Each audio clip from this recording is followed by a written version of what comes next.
Oi, gente, tudo bem?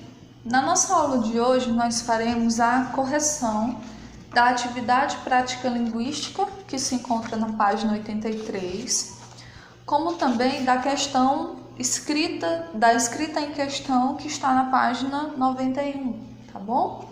Então, hoje a nossa aula é para corrigir as atividades que foram passadas anteriormente para vocês.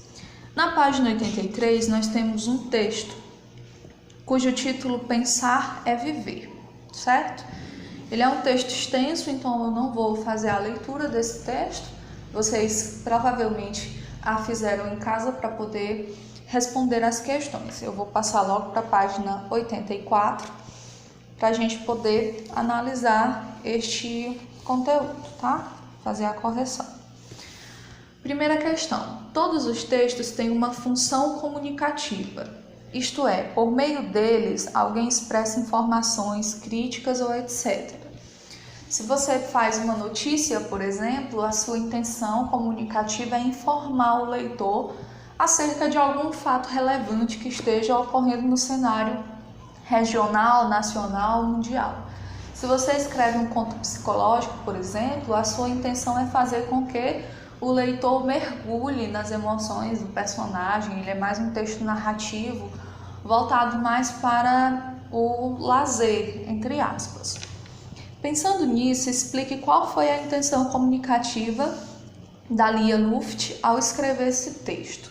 Qual era a intenção dela? Ela queria informar? Ela queria expor uma informação? Ela queria contar uma história? O que ela queria fazer? Então, a intenção da autora foi fazer uma reflexão sobre o que é a vida para ela. Este foi o objetivo que ela traçou no momento de escrever o seu texto. Segunda questão: ainda considerando a intenção comunicativa da autora, podemos dizer que nesse texto ela defendeu pontos de vista, contou uma história ou expôs informações sobre a vida? Qual das três opções? Pontos de vista diferentes, história lá sobre a vida, ou expor informações sobre a vida dela? A resposta correta é defesa dos pontos de vista. Ela defendeu os seus pontos de vista a respeito da vida, certo? Terceira, pede para você transcrever do primeiro parágrafo do texto dois substantivos que expressam o que é a vida para Lia Luft. Vamos voltar lá no primeiro parágrafo. Não tenho nenhuma receita, nenhum facilitador para entender a vida. Ela é confusão mesmo. A gente avança no escuro, teimosamente, porque recuar não dá. Nesse labirinto, a gente encontra o fio de um afeto, pontos de criatividade, explosões de pensamento ou ação que nos iluminem por um momento que seja. Coisas que nos justifiquem enquanto seres humanos. Então, voltando para a terceira questão, a vida aqui para Lia, ela citou que é uma confusão, certo? Um labirinto, também vocês podem acrescentar. E dentro do que a questão pediu, que eram substantivos, nós só temos mesmo esses dois. Nós só temos confusão e labirinto, ok? Quarta questão. O período a seguir foi retirado do primeiro parágrafo do texto. Ele diz o seguinte: não tenho nenhuma receita, nenhum facilitador para entender a vida. Ela é confusão mesmo. Agora analise as afirmações. Primeira, o termo em destaque, ela é confusão mesmo, é uma oração que esclarece o sentido do termo vida, que foi expresso anteriormente. Correto? Extremamente correto. Segunda, o termo destacado funciona sintaticamente como complemento do nome vida. Correto? Não. Não é uma complementação, porque aqui ela é confusão mesmo, é uma oração subordinada substantiva apositiva, ela não é completiva nominal. Então, para a segunda questão estar correta, essa oração deveria ser um complemento nominal, uma completiva nominal. Mas aqui no caso ela é uma apositiva, então a segunda alternativa não está correta. Terceiro, a oração em destaque expressa um dado muito importante para a compreensão do texto. O que a vida significa para a autora? Corretíssimo. Ela disse entre o primeiro parágrafo do texto que, mesmo que ela tentasse lá explicar a vida, no final a vida seria uma confusão. Seria difícil para ela explicar realmente o sentido da vida. No final ela era uma confusão. Quarto, a repetição da palavra nenhum e o uso de mesmo contribui enfaticamente para a defesa de um ponto de vista. Quando eu digo nenhum aspecto pode ser levado em consideração, somente esse. Eu não estou me posicionando, eu não estou ali defendendo a minha opinião, então está correto, o quarto ponto está correto. Quinto, o verbo entender necessita de um termo que lhe complete o sentido. E nesse período, ou no período, esse complemento é exercido por uma oração. Vamos olhar lá o período. Não tenho nenhuma receita, nenhum facilitador para entender a vida. Entender o quê? A vida. Eu completei o sentido do verbo com uma oração ou só com um objeto? Só com um objeto direto. Entender o quê? A vida. Esse azinho aí é artigo, não é preposição. Então, o quinto tópico aqui, a quinta afirmação, está incorreta, porque diz que o verbo entender precisa de uma oração, que ele teve o seu sentido completo por uma oração. Está errado. Ele realmente precisa de complemento, mas o termo que completou o sentido do verbo foi o quê? Um objeto direto, tá? E o sexto ponto, podemos dizer que receita e facilitador no contexto tem sentidos equivalentes. Vamos ver o contexto. Não tenho nenhuma receita e nenhum facilitador para entender a vida.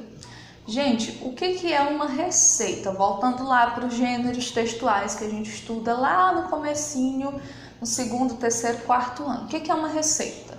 Receita é um passo a passo do que você tem que fazer para poder atingir um objetivo. O que é um facilitador? É uma pessoa que vai te ajudar a traçar objetivos, metas para chegar no resultado final. Receita e facilitador não estão no mesmo sentido? Não estão equivalentes? Não são termos que seriam, por exemplo, sinônimos? Sim. Então o sexto ponto está correto. Dentro desse contexto, receita e facilitador são termos equivalentes, quase que sinônimos, parecidos. Então, a alternativa correta que vocês vão marcar é a letra D. Estão corretas as afirmações 1, 3, 4 e 6. Quinta questão. Releia o trecho a seguir retirado do segundo parágrafo e responda às questões propostas.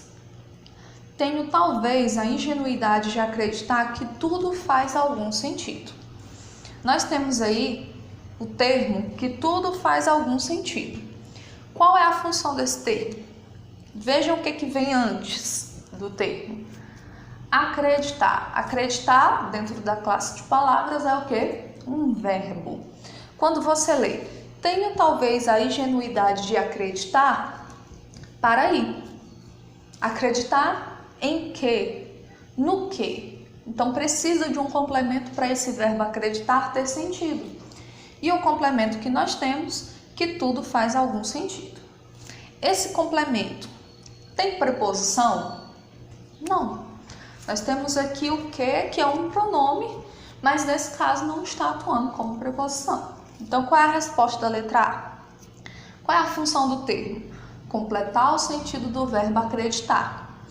Como que eu classifico então? Oração, subordinada, substantiva, objetiva, direta. Repetindo, qual é a função do termo destacado? A função é completar o sentido do verbo acreditar. Portanto, é uma oração subordinada, substantiva, objetiva, direta. Letra B. Se substituíssemos o termo destacado por no sentido da vida, haveria mudança significativa de sentido? Vamos tirar o que está lá em negrito e colocar essa oração no sentido da vida. Essa frase, perdão. Vai mudar? Vamos ver. Talvez a ingenuidade de acreditar no sentido da vida. Talvez a ingenuidade de acreditar que tudo faz algum sentido. Talvez a ingenuidade de acreditar no sentido da vida. Teve uma mudança brusca? São termos completamente diferentes? Não. São termos até equivalentes. Então, a resposta da letra B é não. Se eu troco um termo pelo outro, nesse caso, nesse contexto, a mudança não será tão significativa. Sexta questão. Pede para você transformar os termos destacados em orações que exerçam a mesma função sintática que eles. Letra A. Ela tinha certeza da vitória do São Paulo. E aí? Aqui eu tenho o termo certeza, que está atuando como um substantivo, e eu tinha certeza de alguma coisa, certeza da vitória do São Paulo. Então eu tenho que trazer aqui uma oração que fosse também completiva nominal, no sentido de completar lá o termo certeza. Então, um exemplo da frase que poderia ser feita: ela tinha certeza de que o São Paulo venceria. Continua na mesma função sintática de complemento lá do substantivo certeza. Letra B. Quero somente uma coisa, sua volta. Aqui eu tenho o quê? Uma oração subordinada substantiva apositiva. Aqui eu tenho um aposto, sua volta. E eu tenho que transformar esse aposto numa oração subordinada substantiva apositiva. Como é que fica? Quero somente uma coisa, que você volte. Veja que a gente sempre pega, no caso a gente pegou vitória, que era substantivo, e transformou num verbo. Por quê? Porque na oração subordinada a gente precisa de um verbo. Então, basicamente, nos dois exemplos, a gente pega o substantivo. Na letra A, nós pegamos vitória e trouxemos lá para o verbo vencer, ficou venceria. E no aposto, nós pegamos volta e trouxemos lá para o verbo voltar, que conjugado ficou que você volte. Tá? Sétima questão. Leia atentamente o trecho destacado do texto. Sempre foi duro vencer o espírito de rebanho, mas esse conflito se tornou esquizofrênico. De um lado, precisamos ser como todo mundo, é importante adequar-se, ter seu grupo, pertencer. De outro lado, é necessário preservar uma identidade e até impor-se, às vezes transgredir para sobreviver. Pode-se resumir o conflito citado acima com uma das palavras: adequação e transgressão. Em outras passagens também do texto, há expressões que podem ser associadas a cada um desses lados conflitantes. Relacione-os e numere os parênteses obedecendo o seguinte código: 1 para adequação e 2 para transgressão. Então vamos lá. Cabides de ideias alheias. Isso é uma adequação ou uma transgressão? Uma adequação. Segundo, pontos de criatividade. É uma adequação ou uma transgressão? Transgressão. Terceiro, pensamento independente. É adequação ou transgressão? Transgressão. Quarto, espírito de rebanho. Adequação ou transgressão? Adequação. E na última, explosões de pensamento. Adequação ou transgressão? Transgressão. Só dando aqui um paralelo. Adequar é quando a pessoa vai na mesma linha de pensamento que as outras, vai concordando com tudo que as outras pessoas estão falando, ou por medo de se impor, ou então por não querer perder a amizade, por não querer entrar em conflito com a pessoa. E o que é uma transgressão nesse contexto? Transgressão é o contrário, é quando você vai de encontro, quando você bate de frente. quando você questiona, quando você pergunta, quando você é do contra, tá? Só para esclarecer o significado. Oitava questão, leia a frase retirada do texto.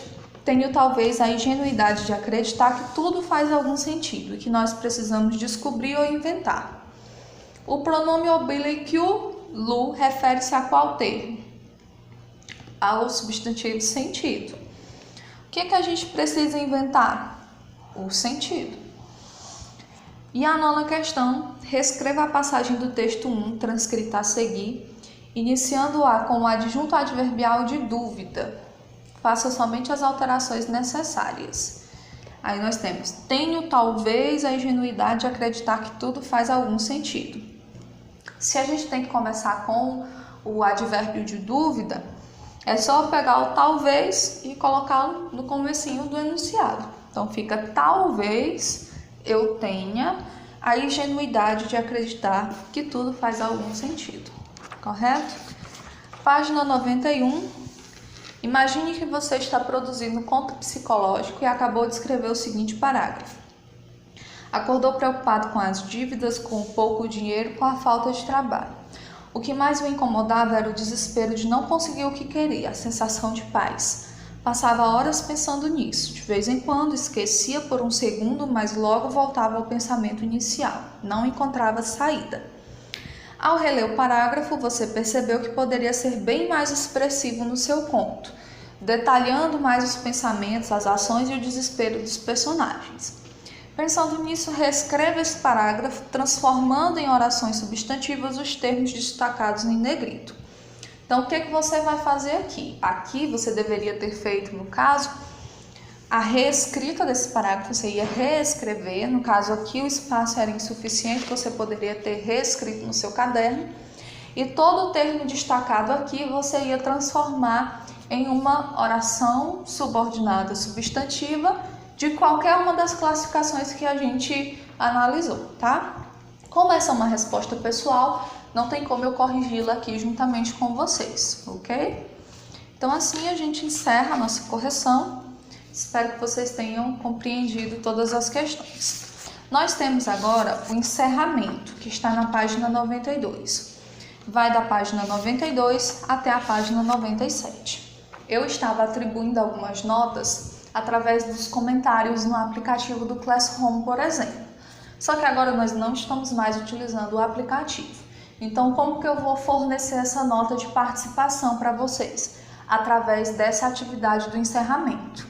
Então, essa atividade vocês vão responder, vão fazer a fotografia das páginas respondidas e vão me enviar, tá? Assim como as demais atividades foram enviadas. Só que essa atividade aqui, ela vai acrescentar uma nota para você de participação, tá bom?